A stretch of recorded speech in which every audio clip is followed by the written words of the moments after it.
Fidèles abonnés, bonsoir et bienvenue dans ce flash d'information. Le commandant de la force antiterroriste, Oumar Samake, s'est constitué prisonnier auprès du camp 1 de la gendarmerie. Inculpé vendredi pour meurtre, coups et blessures aggravées et coups mortels, il avait été relâché de la maison centrale d'arrêt de Bamako peu après son incarcération suite à une manifestation de policiers.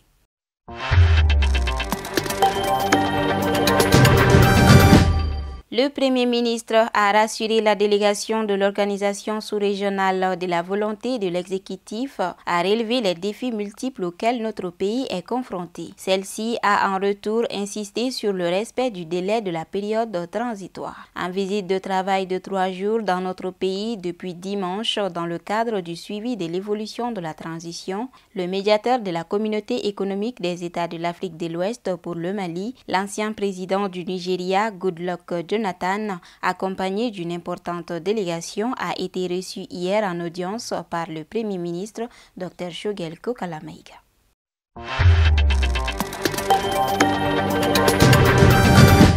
Au lendemain du coup d'État en Guinée, l'armée est dans la rue et la situation plutôt calme, hormis quelques échauffourées. Des scènes de joie ont éclaté dans plusieurs quartiers proches de l'opposition. Le lieutenant-colonel Mamadou Doumbouya a promis lundi 6 septembre l'installation d'un gouvernement d'union nationale chargé de conduire une transition politique.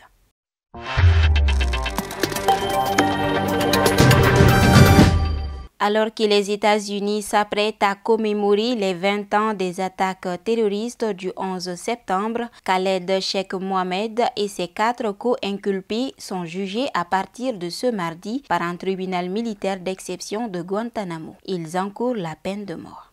C'est tout pour cette édition. Merci bien de l'avoir suivi. Bonsoir.